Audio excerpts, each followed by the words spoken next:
नमस्कार दोस्तों, क्या हाल है आप सभी के। तो आज बहुत टाइम बाद जो है हम एक बढ़िया सी एक्सरसाइज करेंगे। एक्सरसाइज 4.3 का इंट्रोडक्शन। अभी तक जो है हमने 4.2 का सॉल्यूशन पार्ट ख़त्म कर लिया है। इस वीडियो में जो है हम एक्सरसाइज 4.3 का इंट्रोडक्शन कर रहे हैं। इसमें हमारा एक ही टॉपिक है, वो है एंगल्स। ये बहुत ही इंटरेस्टिंग टॉपिक है। जो भी हमने अभी तक पढ़ा है ना, उसी से रिलेटेड है, उसी में से निकल के आता है ये। तो एंगल्स के बारे में पढ़ेंगे। सबसे पहले इसकी डेफिनेशन देखते हैं कि एंगल्स बनते कैसे हैं। तो मैंने पॉइंट्स लिख रखे हैं इस तरीके से, ताकि आपको इजीली समझ सकें, ठीक है। तो फर्स्ट पॉइंट है इसके रिलेटेड, एंगल्स कब बनते हैं। तो angles are made when corners are formed. जब भी किसी फिगर, किसी कर्व में कहीं पे कॉर्नर यानी कोना बनता है ना, कॉर्नर तो पता ही है ना, जब भी कॉर्नर बनता है ना तब जाके एंगल्स बनते हैं। व्हेन कॉर्नर्स आर फॉर्म्ड, जब भी कॉर्नर्स बनेंगे ना, कॉर्नर्स आर फॉर्म्ड, तब जाके हमारे एंगल्स बनते हैं। ये आपको समझ आ गया। एंगल्स कब बनते हैं, जब हमें कॉर्नर्स बनते हैं, किसी भी फिगर में कॉर्नर्स बनते हैं। इस तरीके से मैं आपको साथ ही साथ बना के, जैसे अभी तक हमने कोई फिगर बनाई थी लाइन सेगमेंट से, जो पॉलीगन बनाया था, इस तरीके से फिगर्स बनाई थी। ये जो कॉर्नर्स बनते हैं ना ये किसी भी कर्व में, तो ये जो है एंगल्स फॉर्म होते हैं। ये कॉर्नर्स बन रहे हैं ना, तो ये जो स्पेस होता है ये एंगल बन रहा होता है। अभी आप सिर्फ इतना ध्यान दो कि एंगल कब बनता है, जब कॉर्नर्स बनते हैं। तो ये कॉर्नर्स हो गए, ठीक है, इतना आप ध्यान देना। सेकंड पॉइंट देखते हैं।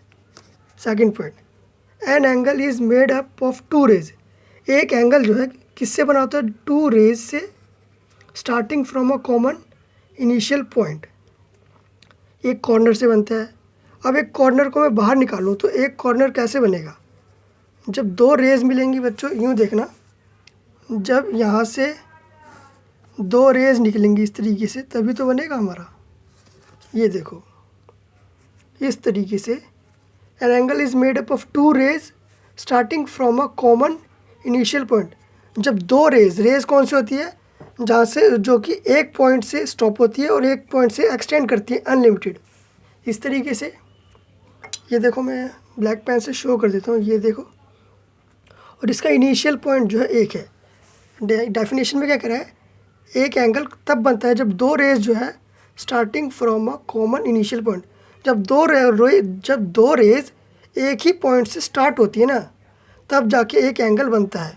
और वो एंगल कौन सा होता है, जब देखो दो रेज एक ही पॉइंट से स्टार्ट हुई है ना, ये दोनों रेज, एक ये जा रही है एक ये जा रही है, तो दो रेज के जो बीच का ये जो डिस्टेंस होता है ना, देखो ध्यान से देखना, एक ये रे और एक ये रे, दो रेज होगी, इनका स्टार्टिंग पॉइंट एक ही है, मतलब कॉमन स्टार्टिंग पॉइंट है, और इनके बीच का जो डिस्टेंस होता है ना बच्चों, ये एंगल कहलाता है। एंगल, ये होता है एंगल। अब आपको समझ आ गया होगा। जैसे इस फिगर में देखो, यहाँ बन रहा है एक एंगल, इस कॉर्नर से यहाँ बन रहा है, इस कॉर्नर से देखेंगे तो यहाँ एंगल बन रहा है। मैं आपको बता रहा हूँ, कॉर्नर जहाँ भी होगा ना वहाँ पे एंगल बनेगा। ये एंगल बनेगा, ये एंगल बनेगा, और ये भी एक एंगल बनेगा। जहाँ पे भी कॉर्नर होगा वहाँ पे एंगल बनेगा ही।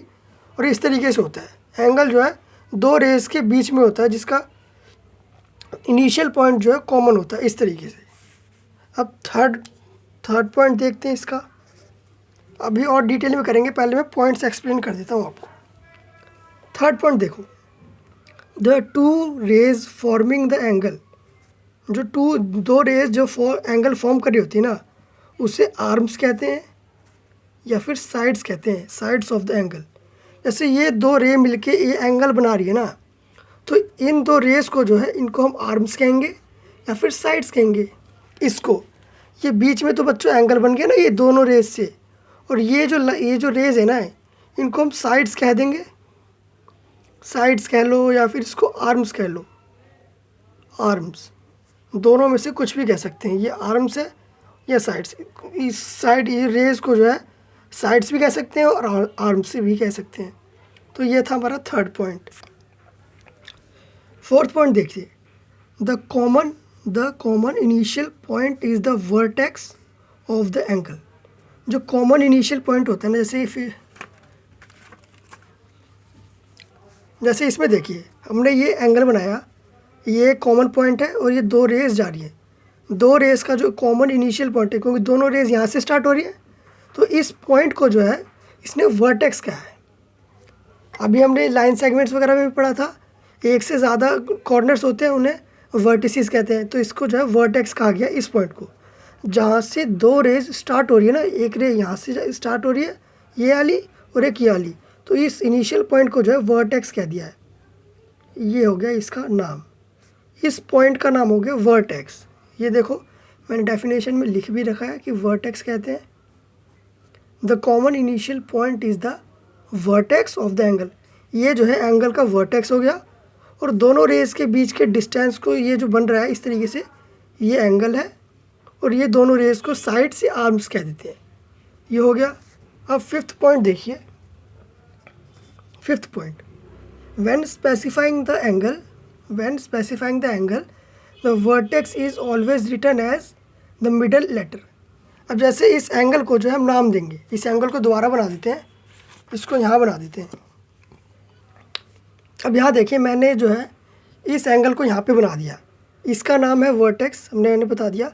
अब इन रेस का जो नाम लिख देते हैं, रेस का नाम लिख देते हैं, इनकी नेमिंग कर देते हैं, पता है ना आपको, 2 पॉइंट्स लगा देते हैं। इसका नाम हो गया ए, इस पॉइंट का नाम ए हो गया, इसका नाम बी रख देते हैं, और इसका नाम सी हो गया। ये हमारी ए बी रे हो गई, ये हमारी ए सी रे हो गई, और इन दोनों रे के बीच का ये हो गया हमारा एंगल।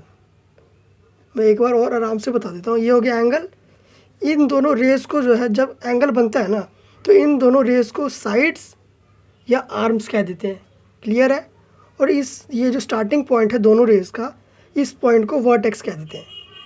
क्या कह देते हैं? वर्टेक्स। मैं यूँ एरो डाल के लिख देता हूँ, वर्टेक्स कह देते हैं। ये हो गया। अब जैसे वेंस पे जब अब इस एंगल को जो है, ये तो हमने एंगल बनाया है, अब इस एंगल को हमें नाम देना होगा ना, तो कैसे लिखेंगे? जब भी हम इस एंगल को इस एंगल का नाम लिखेंगे ना, द वर्टेक्स, वर्टेक्स इसका, इस एंगल का जो वर्टेक्स है, वर्टेक्स क्या है? ए पॉइंट इस एंगल का जो है वर्टेक्स है, कॉर्नर है इसका मतलब। वर्टेक्स जो होगा always written as the middle letter. इस एंगल का नाम कैसे लिखेंगे? ये बी, देखो ये बी ए सी, और एंगल का जो निशान होता है बच्चों वो होता है इस तरीके से। ये हो गया एंगल का निशान। इस एंगल को मैंने नाम लिखा बी ए सी। ये जो ए लेटर है ना, ये इसको हमेशा हमें बीच में रखना है, क्योंकि ये होता है एंगल और ये रेस बता रहा होगा जिनसे मिलके बनते हैं। ये एंगल जो है बच्चों हमें बता रहा होता है कि ये ए एंगल जो है किससे मिलके बना है, ए बी रे और ए सी रे से मिलके बना है ये ए एंगल, क्योंकि ए इनका स्टार्टिंग पॉइंट है। तो इसलिए जो है इस एंगल को इस तरीके से भी लिख सकते हैं, सी को यहाँ लिख देंगे, ए बच्चों बीच में ही लिखेंगे। जो वर्टेक्स होगा ना हमारा, वर्टेक्स जो भी पॉइंट होगा उसको बीच में रखेंगे। इन दोनों को आप आगे पीछे लिख सकते हो। इसको सी ए बी एंगल भी कह सकते हैं। तो ये तो होगी इसकी नेमिंग, और ये जो है एंगल का सिंबल होता है। इस तरीके से ही कुछ किसी का भी नाम लिखते हैं। एक और एंगल बना देते हैं, और ये देखिए हमने यहाँ पे एक और एंगल बना दिया, ठीक है। ये हो गया इसका एंगल बीच में। अब इसका नाम लिख देते हैं एक्स, ये एक्स हो गया, ये वाई हो गया, और ये हो गया जेड पॉइंट। आपको साफ साफ दिख रहा होगा। अब ये एक्स वाई रे और एक्स जेड रे मिलके जो है ये एंगल बना रही है, ठीक है। ये हो गया हमारा एंगल, ये वर्टेक्स होता है। अब इसका नाम कैसे लिखेंगे? इसका नाम कैसे लिखेंगे? ये हो गया एंगल का निशान की, ये एंगल लिख रहे हैं हम, एंगल का नाम लिख रहे हैं, ये इससे पता चल गया। अब एंगल का नाम कैसे लिखेंगे? ये जो वर्टेक्स होगा ना, इसको हम बीच में लिख देंगे। अब आप यहाँ पे वाई लिख दिए, Y Z, Y X Z, ये एंगल हो गया। या फिर इसको आप यूँ भी लिख सकते हैं, एंगल का निशान ऐसे ही रहेगा। इस बार आप जेड पहले लिख दीजिए, उसके बाद एक्स और फिर वाई।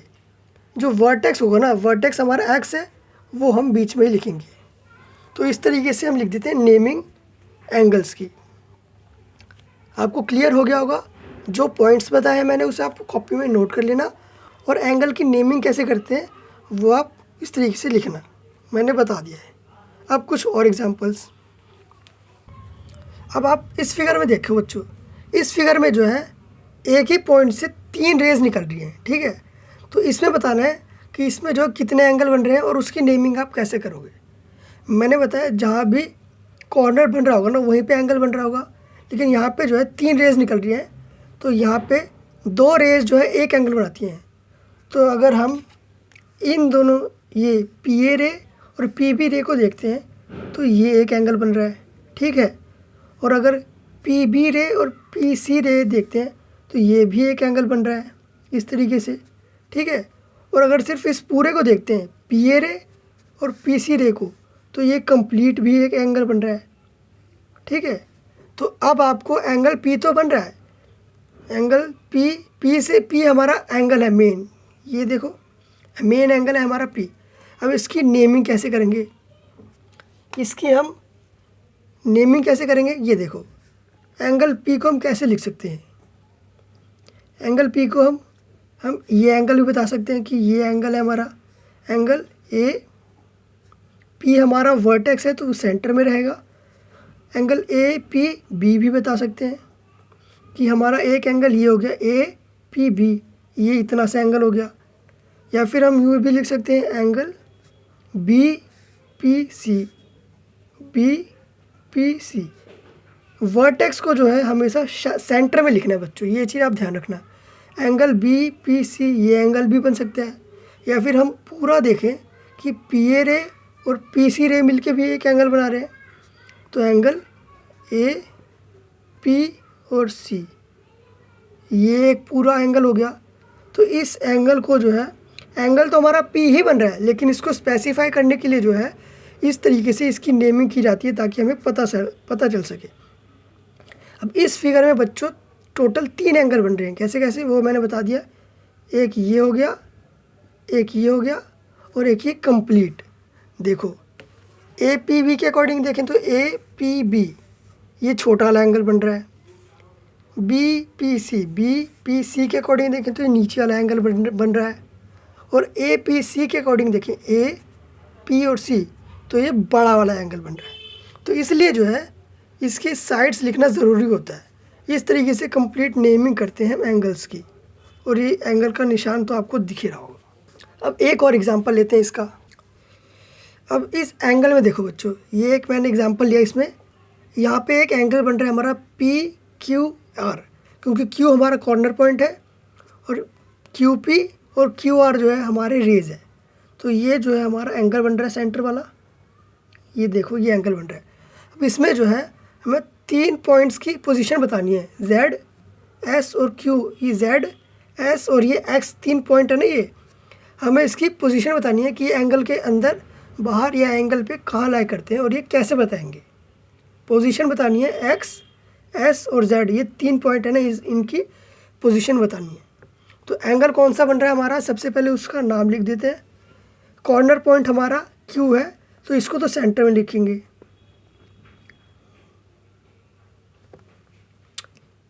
ये पी क्यू एस, देखो पी क्यू आर, इसका नाम पी क्यू आर लिख सकते हैं, या फिर आर को पहले लिख देंगे आर क्यू पी, इस तरीके से भी लिख सकते हैं जैसे आपको ठीक लगे। पी क्यू आर वो कॉर्नर पॉइंट यानी वर्टेक्स को जो है हमें सेंटर में रखना है हमेशा। तो ये तो बन गया एंगल।